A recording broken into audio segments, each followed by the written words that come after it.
বিসমিল্লাহির রহমানির রহিম। প্রিয় আইএস শিক্ষার্থীরা, আজকে ব্রিটিশ ল একাডেমিতে আমাদের সিআরপিসির একটি উল্লেখযোগ্য টপিকস নিয়ে আলোচনা করা হবে। আমরা মূলত এই টপিকসটি বাংলাদেশ বার কাউন্সিল প্রিপারেশন এবং বাংলাদেশ জুডিশিয়াল সার্ভিস প্রিপারেশনের জন্য খুবই গুরুত্বপূর্ণ বলে মনে করি। আমি আপনাদের সাথে শেয়ার করব। আমি মোহাম্মদ জাকারিয়া হোসেন, অতিরিক্ত জেলা ও দায়রা জজ, সদ্য পদোন্নতি পেয়েছি, পোস্টিংয়ের অপেক্ষায় আছি। আসুন আমরা দেখি বোর্ডে এটা নিয়ে আলোচনা করি। ট্রায়াল অফ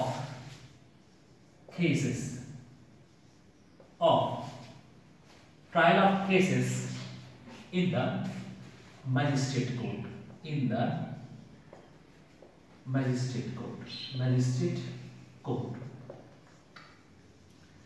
আমরা জানি যে ফৌজদারি কার্যবিধি বা সিআরপিসি 20 চ্যাপ্টারে এটি আলোচনা করা আছে। এখানে উল্লেখযোগ্য সেকশন 241 থেকে শুরু করে 250 পর্যন্ত আলোচনা করলেই আমাদের আজকের পাঠ্য, বিশেষ করে আজকে যে trial of cases in the magistrate court, এটি আলোচনা করা হবে।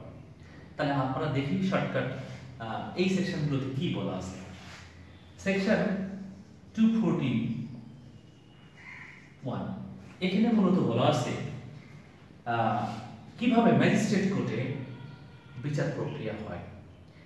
মূলত এই সেকশনটা ছিল ভূমিকা, এবং এই সেকশনের মধ্যে শুধু বলা আছে যে প্রসিডিওর 241 এ থেকে শুরু করে 250 পর্যন্ত এই বিষয়গুলো আলোচনা হবে। বিশেষ করে এগুলো প্রসিডিওর ফলো করলেই মূলত আমাদের এই ম্যাজিস্ট্রেট কোর্টের ট্রায়ালের বিষয়টি সম্পূর্ণ হবে। আমরা আগেই বলি যে ম্যাজিস্ট্রেট কোর্টের যে সমস্ত বিচারগুলো হয় সেগুলি সাধারণত আমরা জানি যে 5 ইয়ার্সের নিচে যে পানিশমেন্ট হয় এই ধরনের মামলাগুলো বিচার হয়। অন্যদিকে সেশনস কোর্টে যে মামলাগুলো বিচার হয় সেগুলো মূলত গ্রেভ ন্যাচারের। আমরা জানি যে সমস্ত ক্রিমিনাল কেস মূলত দুই ভাগে বিচার হয়, একটা হলো সেশনস কোর্টে বা দায়রা আদালতে, আর একটি হলো আপনার ম্যাজিস্ট্রেট কোর্টে। আমরা জানি যে যদি আমরা সহজেই বুঝতে চাই যে ম্যাজিস্ট্রেট কোর্টে কোন ধরনের মামলাটি হয়, আমরা জানি যে 3 শ্রেণীর ম্যাজিস্ট্রেটরা আমাদের ম্যাজিস্ট্রেট কোর্টে কর্মরত থাকে। একটা হলো যে magistrate first class, magistrate second class এবং থার্ড ক্লাস। যদিও এটা সেপারেশনের আগে, অর্থাৎ 2007 সালের আগে এই first class, second class, third ক্লাসের ডিভিশনটা ছিল, বাট ওটি কিন্তু এখনো আছে, বাট কিছু ডেজিগনেশন চেঞ্জ হয়েছে। যেমন chief metropolitan magistrate, additional chief metropolitan magistrate, metropolitan magistrate, তারা সবাই ফার্স্ট ক্লাস। অন্যদিকে chief judicial magistrate, additional chief judicial magistrate, senior judicial magistrate এবং জুডিশিয়াল ম্যাজিস্ট্রেট, মানে এই জেলাতে যে বিচারক সমূহ আছে ম্যাজিস্ট্রেট কোর্টে তারা ফার্স্ট ক্লাস, সেকেন্ড ক্লাস এবং থার্ড ক্লাস আছে। আমরা জানি যে বিচার বিভাগের পরে আমাদের কাউকে থার্ড ক্লাস হিসেবে নিয়োগ দেওয়া হয়নি, সবাই সেকেন্ড ক্লাস তারপর ফার্স্ট ক্লাস হিসেবে নিয়োগ দেওয়া হয়। আসুন তাহলে আমরা বলছিলাম যে ম্যাজিস্ট্রেট কোর্টে যে ট্রায়ালগুলো হয় এই ট্রায়ালগুলোর মধ্যে 5 বছরের নিচে যে পানিশমেন্টগুলো হয়, তবে আপনাদেরকে মনে রাখতে হবে 5 বছর কিন্তু কিছু কিছু ম্যাজিস্ট্রেটকে, বিশেষ করে চিফ জুডিশিয়াল ম্যাজিস্ট্রেট বা চিফ মেট্রোপলিটন ম্যাজিস্ট্রেটকে স্পেশাল যদি পাওয়ার দেওয়া হয়, অর্থাৎ সিআরপিসি যদি 229C এই পাওয়ার যদি ইনভেস্ট করা হয়, তাহলে সেই ক্ষেত্রে তিনি কিন্তু 7 ইয়ার্স পর্যন্ত পানিশমেন্ট দিতে পারেন, subject to the section of 33A। তাহলে আসুন আমরা দেখি ম্যাজিস্ট্রেট কোর্টের ট্রায়াল। আমরা যদি এই সেকশনগুলোকে যদি একটু ভাগ করি, অর্থাৎ সেকশন 241 থেকে 245 এই কোয়ান্টি সেকশনের মধ্যেই কিন্তু ম্যাজিস্ট্রেট কোর্টের ট্রায়ালটা হয়। দেখি আমরা 241 এর কথা, 241 এর কথা বললাম, আর 240 সেকশন 241 এই সেকশনটি খুবই গুরুত্বপূর্ণ। অর্থাৎ when accused shall be discharged, এটা খেয়াল রাখতে হবে আপনাদেরকে। এখানে বলা আছে যে কখন আসামিকে ডিসচার্জ করতে হয়। আপনারা লক্ষ্য রাখবেন, accused shall be discharged, এটা খেয়াল করেন। আমরা যদি বলি may be discharged বা will be discharged অথবা shall be discharged, shall যখন বলবে তখন কিন্তু এটি অব্লিগেটরি ন্যাচার, অর্থাৎ এই সেকশনের মধ্যে বলছে একটা বাধ্যবাধকতার কথা বলা আছে। তাহলে 241A যদি অ্যাপ্লাই করতে হয় তাহলে আমাদের কোন কোন নিয়মগুলো ফলো করতে হবে। 241 এর মধ্যে আমরা মূলত চারটি বিষয় একজন আইনজীবীকে ফলো করতে হয়, একজন কোর্টকে ফলো করতে হয়, প্রসিকিউশনকে ফলো করতে হয়, আবার ডিফেন্সকে ফলো করতে হয়। চারটি বিষয় কি? 4 ম্যাটার্স। আমি উল্লেখ করছি 4 ম্যাটার্স, চারটি বিষয়। একটা হলো record of the case, record of the case অর্থাৎ বিজ্ঞ বিচারক বা বিজ্ঞ ম্যাজিস্ট্রেট সাহেব তিনি অবশ্যই রেকর্ড অফ দ্য কেস দেখবেন। নাম্বার 2, documents submitted with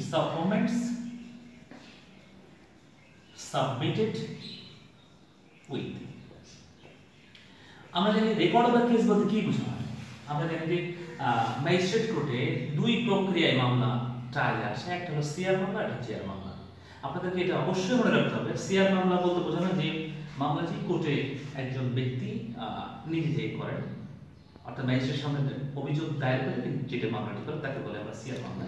আর অন্যদিকে থানাতে যে মামলাটি হয় ওইটাকে আমরা থানা কেস বলি, জিআর কেস বলি, অথবা পুলিশ কেস বলি, ইত্যাদি বলি।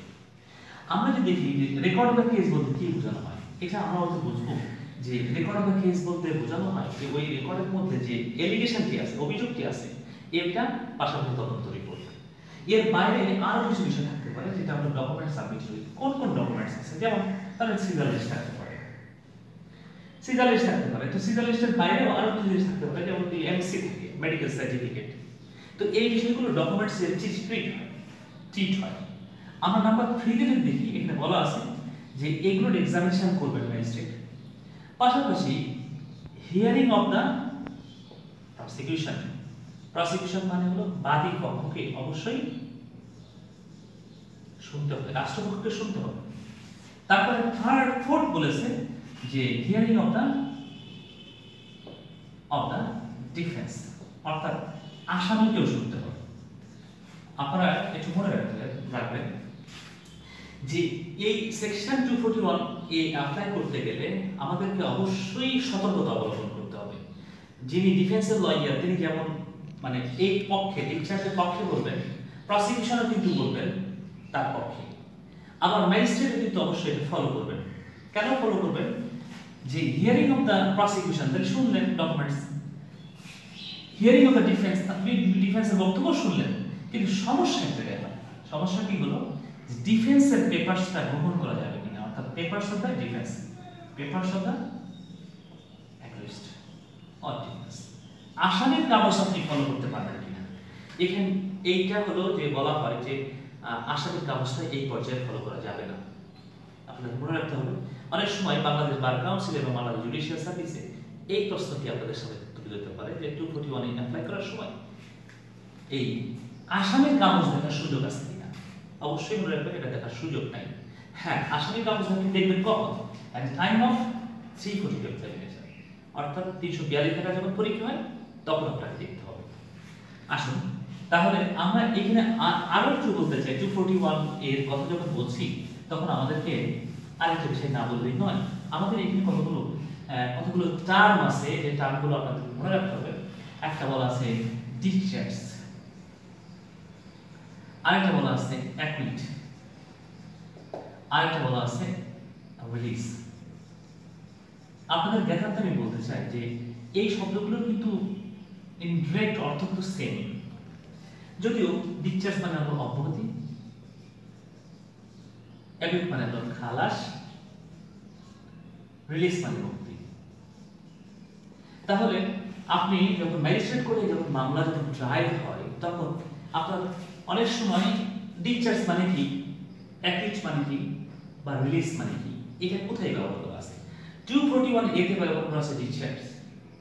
245 মানে যেখানে কনভিকশন দেওয়া হয়, 245 এর সাবসেকশন 2 তে সেখানে কিন্তু খালাসের কথা বলা আছে। আবার 247 এ যেখানে বাদীর অনুপস্থিতিতে খারিজ যখন হয় আসামিকে, তখন কিন্তু আমরা খালাসের কথা বলি।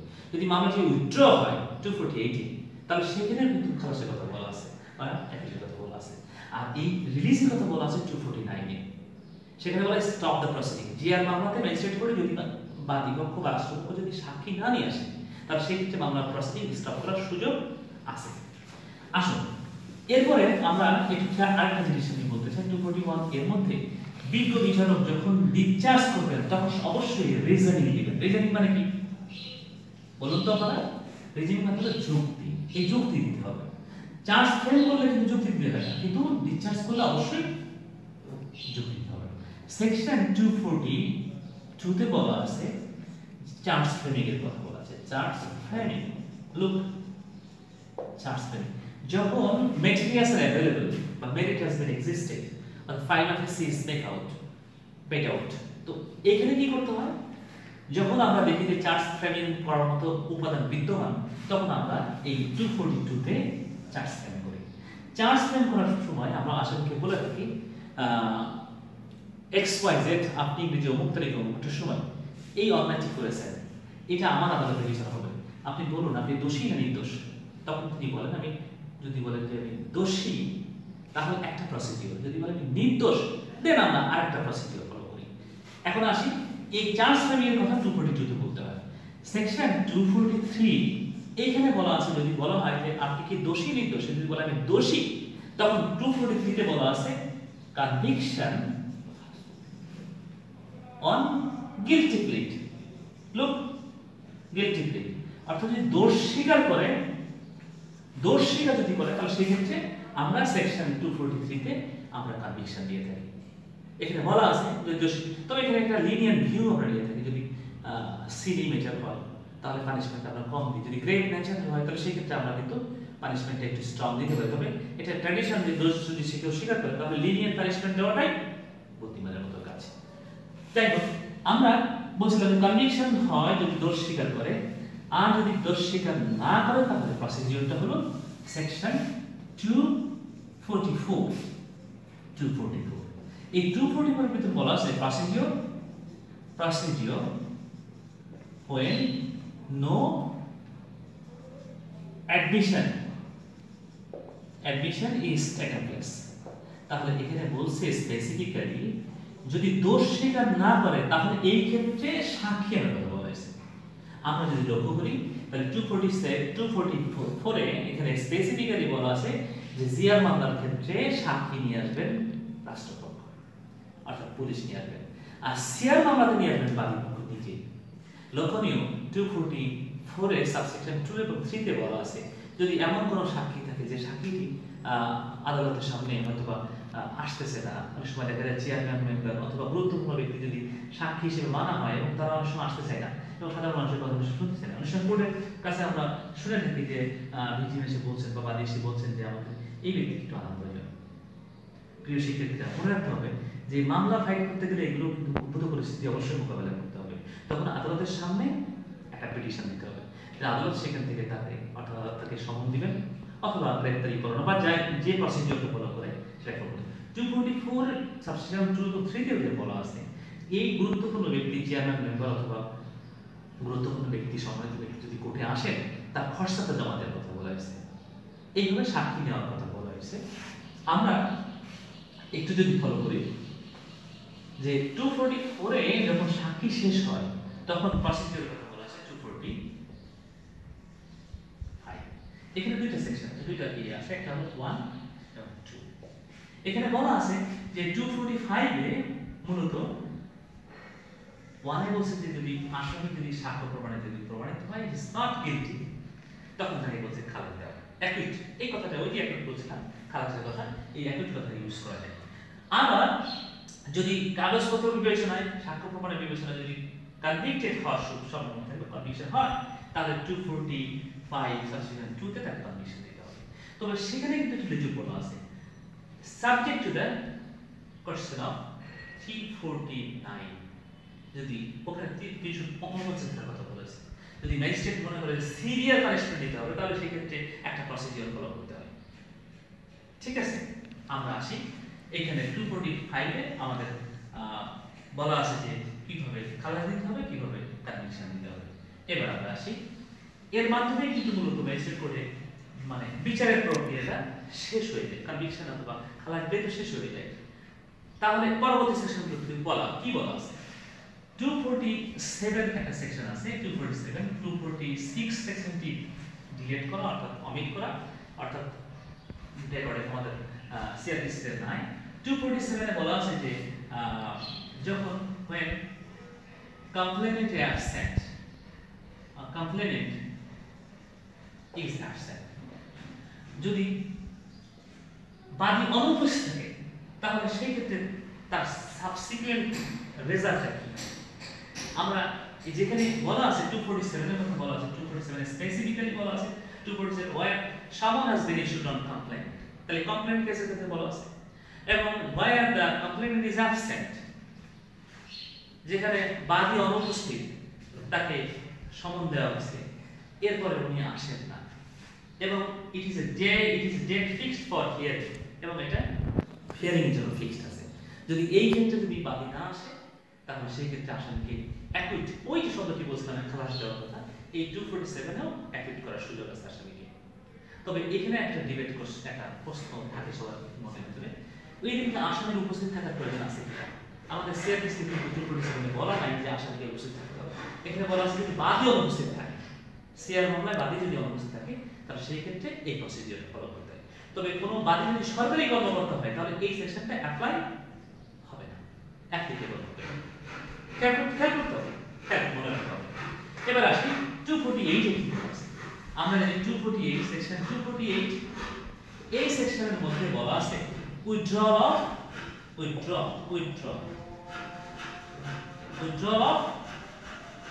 complaint বলছিলাম যে সেকশন 248 withdrawal of complaint এই withdrawal complaint হলো যে সমস্ত জায়গায় অর্থাৎ সিআর মামলা কমপ্লেইন্ট কথাটা বললেই সিআর মামলার কথা আসে তো সিআর মামলার ক্ষেত্রে যখন উইথড্র করতে হয় মামলাটি যখন কম্প্রোমাইজ হয়ে যায় পক্ষগুলোর মধ্যে তখন এই সেকশন 248 অনুযায়ী আমরা মামলাটি উইথড্র করি এবং এখানে কিন্তু বলা আছে একুইটির কথা খালাসের কথা এখানে উল্লেখযোগ্য একটি কথা না বললেই নয় সেটা হলো যদি ম্যাজিস্ট্রেট কোর্টে সিআর মামলা উইথড্র করতে সেকশন 248 অ্যাপ্লাই হয় তাহলে জিআর মামলার ক্ষেত্রে কোনটি অ্যাপ্লাই হয় তখন আমাদেরকে 345 সাবসেকশন 6 অনুযায়ী এটা উইথড্র করতে হয় এটা মনে রাখতে হবে 345 সাবসেকশন 6 অনুযায়ী আমরা এরপরে সেকশন 249 এর কথা বলি 249 এখানে বলা আছে stop the proceeding and release the accused অর্থাৎ আমরা এখানে বলা আছে 249 এ বলা আছে যে সমস্ত জায়গাতে বিশেষ করে এই সেকশনটি 249 এর স্পেসিফিক্যালি বলা আছে জিআর মামলার ক্ষেত্রে তো জিআর মামলাতে আমরা যখন দেখি যে জিআর মামলাতে যখন সাক্ষী না আসে তখন আমরা ওই সাক্ষীকে বারবার প্রসেস দেওয়ার পরে যদি না আসে আমরা সেই সময় মামলার প্রসিডিংটা স্টপ করি আর স্টপ করার পরে ওই আসামিকে আমরা রিলিজ দিই খেয়াল করতে হবে এখানে কিন্তু রিলিজ কথাটি ইউজ করা হয় রিলিজ এই রিলিজ মানে কিন্তু মুক্তি দেওয়া রিলিজ মানে মুক্তি দেওয়া এবং অনেক সময় বাংলাদেশ বার কাউন্সিল এবং জুডিশিয়াল সার্ভিসের প্রশ্ন আসে যে রিলিজ কথাটি কোন সেকশনের মধ্যে বলা আছে অথবা এমন বলা থাকে যে সেকশন 249 এ আসামিকে খালাস দেওয়ার ক্ষেত্রে কোন শব্দটি ইউজ করা হয় এরকম প্রশ্ন আসে আমরা একবারই বলতে গেলে আমাদের সেকশনের আমাদের এই টপিকসের প্রায় শেষ পর্যায়ে আমাদের আর সামান্য অর্থাৎ একটা সেকশন আলোচনা করে শেষ করব সেটা হলো সেকশন 250 সেকশন 250 তে বলা আছে এখানে বলা আছে যে ফলস যদি মামলা হয় ফলস বা ফ্রিভুলাস অর ভেক্সিয়াস মামলা যদি হয় তাহলে সেই ক্ষেত্রে প্রসিডিউর কি অর্থাৎ কেউ যদি মিথ্যা মামলা করে সেটা সিআর হতে পারে জিআর হতে পারে এই মামলাতে কেউ যদি মিথ্যা মামলা করে তাহলে ম্যাজিস্ট্রেট এই বাদীকে অথবা ইনফর্মেন্টকে এখানে শাস্তি দিতে পারে তো শাস্তিটা কত দিবে এখানে অবশ্যই বলা আছে যে এই সেকশন 250 এর মধ্যে অর্থাৎ সাবসেকশন 2 তে শাস্তির কথা বলা আছে 1000 টাকা জরিমানা এবং 500 টাকা জরিমানার কথা বলা আছে অনাদায় 1 মাসের জেলের কথা বলা আছে পরক্ষণে সাবসেকশন 6 তে বলা আছে যে ম্যাজিস্ট্রেট যদি মনে করে উপরে সেকশনে যাই ঠিক না কেন এই আসামিকে এই বাদীকে অথবা ইনফরমেন্টকে সর্বোচ্চ 6 মাসের জেল এবং সর্বোচ্চ 3000 টাকা জরিমানা করতে পারে তাহলে মনে রাখতে হবে যে ফলস এবং ফ্রিভুলাস বা ভেক্সিয়াস মামলা যদি করে তাহলে সেই ক্ষেত্রে আমরা 250 অনুযায়ী অর্থাৎ ম্যাজিস্ট্রেট কোর্টে তার বাদীকে শাস্তি দেওয়া যায় তাহলে প্রিয় শিক্ষার্থীরা আমরা মূলত এই আমাদের আজকে ট্রায়াল এন্ড ম্যাজিস্ট্রেট কোর্টে যে টপিকসের কথা আমরা বলেছিলাম আমাদের এর মাধ্যমে আমরা মূলত আমরা এই টপিকসের আমাদের আলোচনা আজকের মতো এখানে শেষ করছি সকলকে ধন্যবাদ Sorry, yes.